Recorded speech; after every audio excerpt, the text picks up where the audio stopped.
बिस्मिल्लाहिर्रहमानिर्रहीम। अस्सलामुअलैकुम वरहमतुल्लाह। ज़िंदगी के मुख्तलिफ़ फ़ील्ड्स के अंदर कामयाबी का इन्हिसार ख़ुद एतमादी यानी सेल्फ़ कॉन्फिडेंस पर होता है। जिन लोगों के अंदर सेल्फ़ कॉन्फिडेंस होता है वो बहुत जल्द सोसाइटी के अंदर अपना एक मकाम और मर्तबा बना लेते हैं। उनका कुछ असर व रसूख होता है, उनकी बातों को तवज्जो से सुना जाता है, उनको वैल्यू दी जाती है। ऐसे लोग रिश्ते और ताल्लुकात के मामलात में बहुत बेहतर होते हैं। इनके अंदर क़ुव्वत फ़ैसला होती है। ये एक अच्छे कम्युनिकेटर होते हैं, इन्हें अच्छे अंदाज में गुफ्तगू कर सकते हैं, लोगों को कन्विंस कर सकते हैं। कुल मिलाकर ये कि ख़ुद एतमादी और कॉन्फिडेंस ज़िंदगी के तमाम शोबों के अंदर अपने असरात डालती है। तो अगर आप कामयाब होना चाहते हैं और एक अजीम और बड़े इंसान बनना चाहते हैं तो आपके अंदर ख़ुद एतमादी का होना, सेल्फ़ कॉन्फिडेंस का होना बहुत ज़रूरी है। अब सवाल ये है, क्या अगर हमारे अंदर कॉन्फिडेंस नहीं है या उसकी कमी है तो क्या हम अपने कॉन्फिडेंस लेवल को बढ़ा सकते हैं? जी हाँ, बिल्कुल बढ़ा सकते हैं। कैसे बढ़ाएंगे वो बात बताने से पहले मैं आपको एक बेसिक बात बताना चाहता हूँ।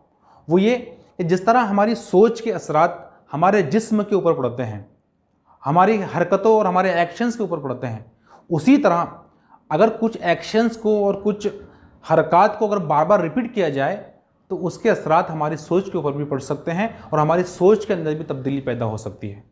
साइकोलॉजी का एक बहुत ही बेसिक और इम्पॉर्टेंट प्रिंसिपल है कि to think confidently act confidently. यानी अगर आप अपने सोच के अंदर कॉन्फिडेंस को बढ़ाना चाहते हैं तो ऐसी हरकतें करें या ऐसी एक्शंस करें जिससे आपका एतमाद झलकता हो, आपके अंदर कॉन्फिडेंस जो है महसूस होता हो। यानी ये कि आप अपनी जिस्मानी हरकतों के अंदर तब्दीली पैदा करके अपने अंदर एतमाद पैदा कर सकते हैं, कॉन्फिडेंस पैदा कर सकते हैं। एक बुज़ुर्ग ने बहुत ही अच्छी बात कही। नमाज के हवाले से उन्होंने कहा कि अगर तुम अपने दिल के अंदर खुशी और खुशू महसूस नहीं कर रहे हो तो अपने जिस्म के ऊपर खुशी और खुशू तारी कर लो। अगर ये तुम्हारे जिस्म के ऊपर अगर खुशी और खुशू तारी हो जाएगा तो इंशाअल्लाह तुम्हारे दिल के अंदर भी खुशी और खुशू तारी हो जाएगा। तो दोस्तों, आज मैं आप लोगों के सामने 5 एक ऐसे एक्सरसाइज बताना चाहता हूँ कि उसको आप बार बार रिपीट करके आप आपके अंदर कॉन्फिडेंस पैदा कर सकते हैं। सबसे पहली एक्सरसाइज ये है कि बी अ फ्रंट सीटर, के सामने बैठें। अक्सर आपने देखा होगा कि कोई भी गैदरिंग हो उसके अंदर पिछली वाली सीटें पहले भर जाती है और सामने वाली सीट खाली रह जाती है। क्या वजह है? लोग सामने क्यों नहीं बैठते हैं? लोग सामने इसलिए नहीं बैठते हैं कि वो लोगों की नज़रों में नहीं आना चाहते, और वो लोगों की नज़रों में इसलिए नहीं आना चाहते हैं कि उनके अंदर कॉन्फिडेंस की कमी होती है। तो आप आज से ही अपना उसूल बना लें कि कोई भी गैदरिंग हो, आपका क्लासरूम हो, कोई मीटिंग हो, कोई और इज्तिमा हो, या कोई भी ऐसी गैदरिंग हो जहां लोग जमा होते हैं, तो सामने आकर बैठने की कोशिश करें। आप बाकायदा फील करेंगे, जब आप इसको बार बार रिपीट करेंगे तो आप अपने अंदर कॉन्फिडेंस बढ़ता हुआ पाएंगे। दूसरी एक्सरसाइज ये है कि लोगों की आंखों से आंखें मिलाकर और नज़रों से नज़रें मिलाकर बात करें। आपने सुना होगा कि आंखें ये दिल का हाल बता देती है। साइकोलॉजी के अंदर बाकायदा ये बात बताई गई है कि आप किसी शख्स की आंखों को देखकर कि वो अपनी आंखों को और अपनी नज़रों को कैसे इस्तेमाल करता है, आप उसके दिल का हाल बता सकते हैं। आप उस शख्स के बारे में क्या सोचेंगे जो आपसे बात करते वक्त नज़रें नहीं मिला रहा है? आप यही सोचेंगे कि ये डरा हुआ है, या ये कोई चीज़ मुझसे छुपा रहा है, या ये मुझको धोखा देना चाहता है, या सामने वाला आपसे नज़रों से नज़रें मिलाकर बात कर रहा है और आप उसको अवॉइड कर रहे हैं। तो इसको ये मैसेज जाएगा कि आप कमज़ोर है, आप एहसास कमतरी का शिकार है, या आपने कुछ ऐसा किया है जिसे आप छुपाना चाह रहे हैं। और कहीं ऐसा ना हो कि आप उससे नज़र से नज़रें मिलाएंगे तो वो आपकी आंखों में झांक कर आपके दिल के हाल को पढ़ लेगा और आपके ख्यालात को जान लेगा। इसलिए हम सामने वाले की नज़रों को अवॉइड करते हैं।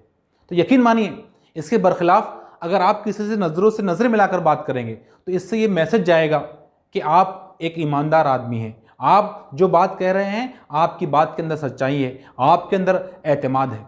और तजुर्बा करके देखें, जब आप किसी की आंखों से आंखें मिलाकर बात करेंगे ना तो एक अजीब किस्म का रौब और दबदबा उसके ऊपर जो है कायम होगा।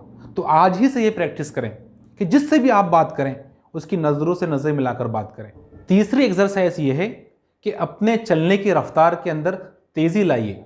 जितना स्पीड से आप चलते हैं उस स्पीड के अंदर 25% इजाफा कीजिए। देखिए, जो लोग सुस्त रफ्तार से चलते हैं, बहुत धीरे धीरे चलते हैं, या सुस्ती उनकी चाल के अंदर होती है, तो इसका मतलब ये होता है कि वो खुद से खुश नहीं है, वो अपने काम से खुश नहीं है, लोगों के साथ उनके ताल्लुकात दुरुस्त नहीं है। तो ऐसे लोगों अपनी चाल के ज़रिए और अपनी सुस्त रफ्तारी के ज़रिए लोगों को ये मैसेज देते हैं। आप जानते हैं, हज़रत उमर रज़ियल्लाहु ताला अन्हु ने एक शख्स को देखा जो बहुत ही सुस्त और मरेल से चाल चल रहा था। आपने उसको बुलाया और कहा कि क्या बात है, कि बीमार हो? उसने कहा कि बीमार नहीं हूँ। तो आपने अपना कोड़ा उसको बताया और कहा कि सीधे चलो, कुव्वत के साथ चलो, वरना इस कोड़े से तुमको जो है सीधा कर दूंगा। देखिए, जो सुपर कॉन्फिडेंट लोग होते हैं, जो एतमाद से भरपूर होते हैं, वो तेज़ रफ्तारी के साथ चलते हैं, पूरी कुव्वत के साथ कदम जमा जमा कर चलते हैं। उनकी रफ्तार को देखकर लोग ये अंदाज़ा लगाते हैं कि ये कोई बड़े आदमी हैं। लोग ये देखते हैं और समझते हैं कि अगर उनको चलता हुआ देखते हैं तो लोगों को लगता है कि ये किसी अहम काम से जा रहे हैं या किसी अहम जगह पर वो जा रहे हैं। अल्लाह के नबी सल्लल्लाहु अलैहि वसल्लम के बारे में हदीस में साफ लिखा है कि अल्लाह के नबी सल्लल्लाहु अलैहि वसल्लम बहुत तेज़ रफ्तारी के साथ चला करते थे। आप पूरी कुव्वत के साथ और कदम जमा जमा कर चलते थे। तो दोस्तों, आप भी अगर अपने अंदर कॉन्फिडेंस पैदा करना चाहते हैं, एतमाद पैदा करना चाहते हैं, तो इस सुस्त रफ्तारी को छोड़िए और अपनी रफ्तार के अंदर तेज़ी लाइए। तो ज़रूर आप देखेंगे, आप अपने आप को कॉन्फिडेंट फील करेंगे, एतमाद आपके अंदर जो महसूस करेंगे। चौथी एक्सरसाइज है कि देखिए, खामोशी बहुत अच्छी चीज़ है, लेकिन जहाँ बोलना ज़रूरी है वहाँ खामोशी एक जुर्म है। तो बोलने की आदत डालिए। देखिए, अक्सर महफिलों के अंदर और मीटिंग्स के अंदर और गैदरिंग्स के अंदर बहुत सारे लोग खामोश इसलिए रहते हैं, या वो इसलिए नहीं बोलते हैं कि उनके पास सलाहियत नहीं होती, या वो उस काबिल नहीं होते, या उनके पास आइडियाज़ नहीं होते, बल्कि वो इसलिए खामोश रहते हैं कि उनके पास एतमाद की और कॉन्फिडेंस की कमी होती है। वो ये सोचते हैं कि पता नहीं, मैं कोई आइडिया रखूँगा, कोई बात पेश करूँगा तो मेरा आइडिया वर्क करेगा या नहीं करेगा, या लोग मुझको बेवकूफ़ समझेंगे, या ये जो लोग बैठे हुए हैं तमाम लोग, इसमें से मुझसे बेहतर लोग मौजूद है। तो ये तमाम बातें सोचकर वो खामोश रहते हैं। देखिए, ऐसा आदमी जब भी बोलने में नाकाम होता है तो उसके एहसास कमतरी के अंदर इजाफा होता है। वो खुद को इनएडिक्वेट और इन्फीरियर महसूस करता है, और वो हर बार ये सोचता है कि अगली बार मैं खामोश नहीं रहूँगा, अगली बार मैं ज़रूर बोलूँगा। लेकिन वो अगली बार और वो अगला नंबर कभी नहीं आता है, और उस तरह उसके एहसास कमतरी के अंदर इजाफा होता जाता है और उसके कॉन्फिडेंस के अंदर कमी आती जाती है। तो आप बोलिए, आज से उसूल बना ले, कोई मीटिंग हो, कोई गैदरिंग हो, कोई महफिल हो, सोचिए, गौर कीजिए और उसके बाद अपनी बात को पेश कीजिए। तो इंशाअल्लाह इसके ज़रिए आपके एतमाद के अंदर इजाफा होगा। देखिए, एक बात ज़रूर याद रखें कि अगर आप एक बार बोलेंगे तो अगली बार बोलना आपके लिए आसान हो जाएगा, और अगर आप एक बार खामोश रहेंगे तो अगली बार बोलना आपके लिए और मुश्किल हो जाएगा। तो क्वेश्चन कीजिए, कमेंट कीजिए, सजेशन रखिए, लेकिन गुफ्तगू के अंदर ज़रूर पार्टिसिपेट कीजिए।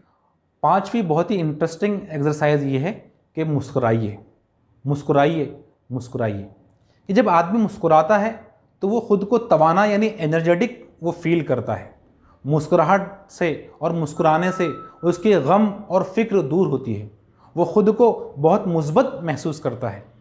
मुस्कुराहट सामने वाले के गुस्से को पिघला देती है। बहुत बेशुमार मुस्कुराहट के फ़ायदे हैं, लेकिन आज जो मैं आपके सामने बात चल रही है वो ये है कि मुस्कुराने से और आपके चेहरे पर अगर मुस्कुराहट होगी तो लोग भी आपको कॉन्फिडेंट महसूस करेंगे और आप खुद भी अपने अंदर कॉन्फिडेंस महसूस करेंगे। जनाब मोहम्मद रसूलुल्लाह सल्लल्लाहु अलैहि वसल्लम ने कितनी खूबसूरत बात फरमाई।